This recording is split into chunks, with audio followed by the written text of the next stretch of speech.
Back when I used to consistently binge play the indie horror game Lethal Company, there was always a small thought that lingered in the back of my mind.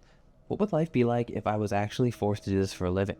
And how would I react to the truth of what the company really was? Along with how quickly would I succumb to the disturbing entities that infest every moon? And I think the answer is a whole lot more disturbing than a lot of people might suspect. So I'll paint you a brief picture. So in this universe, you're likely living in a post-war dystopian society where it's likely that many people are desperate and impoverished. Losing your job likely means starving to death, so when a letter comes in the mail offering up a unique opportunity, before you know it, you're flying off into space. There is no training, no interview, and not even a boss. Just a brief AI message, and then immediately landing on one of the abandoned moon facilities that were built hundreds of years ago, diving headfirst into an experience that you would not soon forget. Despite a bid to stay together, your crew members quickly disappear into the dark, and it's not long before you realize that you're completely alone. The silence quickly turns to screams, and the sound of your ship timer slowly counting down rings in the back of your mind. You come to the shocking realization that suddenly you are now alone, and your ship is set to take off in 10 minutes, with or without you. But everything looks the same. Dark metal corridors with no rhyme or reason to them. And if you don't make it back in time, you're going to be stranded on this abandoned facility overnight with whatever had taken the rest of your crew. So how did it come to this? Is this really going to be your life now? I'm Mr.Mirage, and welcome to our next episode of Your Life In, where I'm going to be going over the miserable existence of what it would be like trapped working for the company, hundreds of thousands of miles away from your home, with absolutely no idea on what could happen next. But above all, you know one thing. You need to find a way to meet that quota. If you guys enjoy my content, the best thing you can do to support me is watch until the end so more people are able to see it. And if you decide to do so, thank you. It means everything to me. So I want to go ahead and start with how the game would likely translate into real life so we have a better idea on what we're working with. Lethal Company as a universe is depicted in a time period that is far in the future. However, the dates seem to be different than ours, so we didn't exactly know what year it could be. Many different moons were colonized for various reasons, but we can assume that they were mostly used for living and mining resources. There were many chaotic events that we don't completely understand, but a few theories are a massive war, many genocides, and many devices that were supposedly designed to lead a large amount of children to their end. And that's just to name a few. So yeah, not good. Things seem to be overall very dark. These facilities, abandoned by humans, now house something much, much worse. And the company's job is to enter in and survive long enough to bring back scrap to sell to your boss for money in order to meet the quota. The conditions on these moons are more than hostile, so getting the scrap is definitely a risk, but it's one that many people seem to take. As for the sake of this video, this is all the lore you really need to know. And as much as I'd like to make a video telling you guys about the lore of Lethal Company, I wouldn't want to take away from the amazing videos that both Wendigoon and Manaxa have made respectively on this topic. So make sure to go check them out if you want a more in-depth analysis. So what would have likely brought you to work for the company in the first place? Maybe going on amazing adventures, exploring new moons, or perhaps it's all the treasure and glory that you would get along the way. Now, I don't know about you guys, but if I was in a situation where I was extremely desperate and needed to provide for myself or my family, I would 100% consider taking this job, especially if I didn't know about the whole instant death thing. So let's say you did take the job. You would likely be hired immediately and scheduled to take off the next day. And while this is suspicious, you probably would just assume they're really in need of workers. You would likely arrive only to be picked up by a ship and flown into space. There you would meet your coworkers, but oddly, no bosses. You wouldn't get any briefing or explanation, just a uniform, a ship, and a computer. Then the announcement that we all know and love would then play over the loudspeakers. Welcome to your first day on the job. This is your very own autopilot ship, where you will eat and sleep for the duration of your contract. Keep in mind, this ship is where you would wake up every morning and sleep every night, so not much of a morning routine, other than mentally preparing yourself for what is yet to come. Soon you would realize that you'd probably not be back for an incredibly long time, and the weight of the situation would weigh in. But this is your new life, and for the foreseeable future, you would be inside of this ship and on the moons that you arrive on. First of all, I would recommend you don't panic. I know this is something that could be shocking and disorienting, but if you expect to actually have a life in a week, then you're going to need to prepare for what is going to come next. And who knows? It might not be so bad. Yeah, I didn't really believe myself there either. But how traumatic is this going to be really? Now, I don't know about you guys, but in a situation like this, I would instantly be at the terminal studying it as much as I could in order to increase my chances. Only to find that anything from giant spiders to human skin filled with bugs and even a giant sandworm are things that you're likely to run into. So there are a lot of options for caution. But before you get too deep in, the quota sign would spur to life and explain to you that you have a certain amount of days to bring in enough scrap, or else you're going to be terminated. While being fired that easily does seem harsh, but it surely couldn't be that bad. It is likely that initially you'd be extremely optimistic. I mean, think about it. A job exploring cool new moons while collecting cool artifacts. I mean, to be fair, to me it does sound kind of fun, but in my opinion, being optimistic in this universe would be one of the easiest traps to fall into. And it would only take a few teammates dying tragically before you realize this. That this isn't simply just a job. Rather, you're going to be fighting to survive, especially once you put together what being fired in the middle of space means. The first thing that would worry me in this situation is how we would get food and water, as this is often something that is not present in many games, but definitely an issue in real life. So in order to avoid having to scavenge on the moons, wasting precious time, I would assume you'd be able to purchase a form of MRE from the company terminal, similar to many of the other items that you can buy in game. But don't spend too much on unnecessary items. The more you spend, the less you have for quota, as I'm going to be going over later. Sometimes you're going to find yourself severely understaffed, and every dollar is going to count. Once you land, you immediately become at risk, as many of the entities have no problem grabbing you straight out of your ship, and once you sink your watches, you're not going to have a lot of time to return with what you need. And at the end of the day, these facilities are just giant factories where people used to work or live at one point, or at least it had to serve some sort of purpose, otherwise it wouldn't have been built in the first place. Regardless of the food situation, the ship leaving automatically is going to leave you with a strict time frame, so you're going to want to always be aware of how you can get back. So I suggest that you do make sure you always are carrying marking equipment, along with leaving yourself plenty of time, because you really would not want to stay here overnight without the ship. Not to mention how incredibly horrific it would be losing a fellow crewmate, not just because of the obvious, but because of the fact that, as we mentioned earlier, the quota is going to be the difference between life and death. Meaning you're going to have to gather your scrap with less people now, and eventually alone until a replacement is found to reinforce you.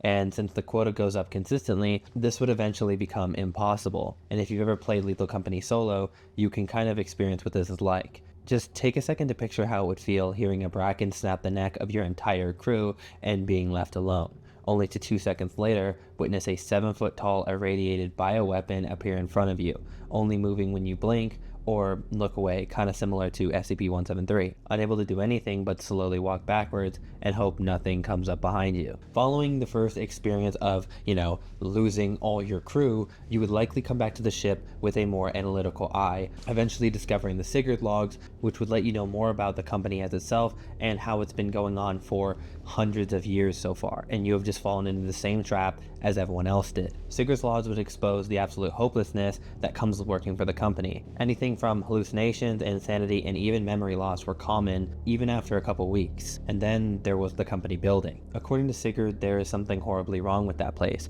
but you wouldn't have to read for too long, as the autopilot would likely be taking you there shortly. Your deadline would now be up, so assumably after losing all of your crew and barely being alive, you would hopefully meet your quota and then who you are working for. But instead of meeting a group of people, you instead arrive at an impossibly tall tower floating on an oil rig-like structure in the middle of an ocean planet that Zeekerss will refer to as the company itself. Now, before we get into the company building in depth, I want you to go ahead and think about how this would feel for you. When you got hired, all you heard is an automated system. You didn't meet your boss for like 4 days, and now all of a sudden you're flying out to this ocean planet and looking up at what must be an unfathomably big structure that is unlike any of the other buildings you have entered thus far. And the only thing you can think about is how Zeekerss specifically mentioned that there is a gigantic entity inside of this thing. And I don't know about you guys, but I'd be pretty damn hesitant about walking up and giving my scrap to it. In general, this would just be a horrific experience, especially if you're unlucky enough to be the one who hits the bell too many times, which I know there's always one of us. Since the company building is going to be a required location in order to survive,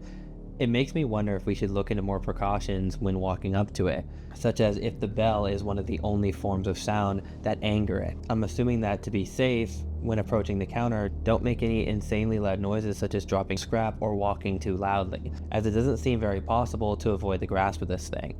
But after seeing both the company building and Zeekerss logs, I'd be studying every aspect of the ship from now on for something that I could use. Zeekerss seems to have been through this before, so do take advantage of both the ship and whatever this planet-like thing you're on, as it seems like there is somewhere that you could stay as a desperate last resort if you say don't make quota. And while eventually you would run out of food here, it would give you a few more days to figure something out.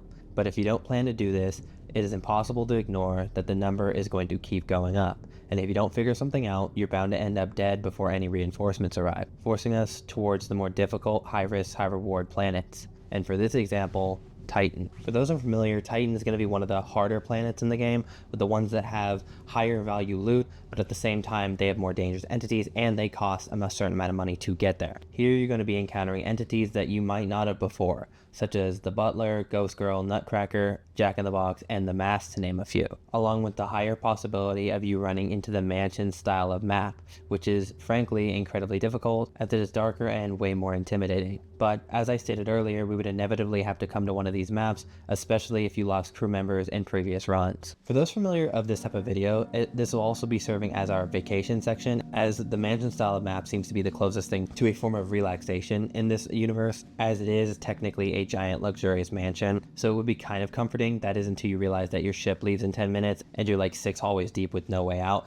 But until then, you could take this opportunity to sort of relax, but we're going to be covering that more in a bit. Going into one of these alone would be incredibly risky, but if you're smart, you would have kept a single crew member at the ship like you would in the game, and would then have a form of basic navigation. The first thing that comes into my mind that would be different would be the effect of the game-changing entities. If you're unfamiliar with these, I'm referring to the ones that alter the entire run while playing your game. For example, the Ghost Girl begins stalking someone, or the Jack-in-the-Box appears and starts winding, or more recently, the old bird decides to activate outside. Basically, if you haven't played the game, the existence of these entities could wreck everything. But in real life, this would be even more horrific, to the point where you might just want to just run in, grab as much loot that's next to the door, and then immediately go back and leave, due to the overall increased risks of death from these things. This would also apply to Eclipse runs, as if you're unfamiliar, this means it is going to be dark all day, meaning more and more entities are going to spawn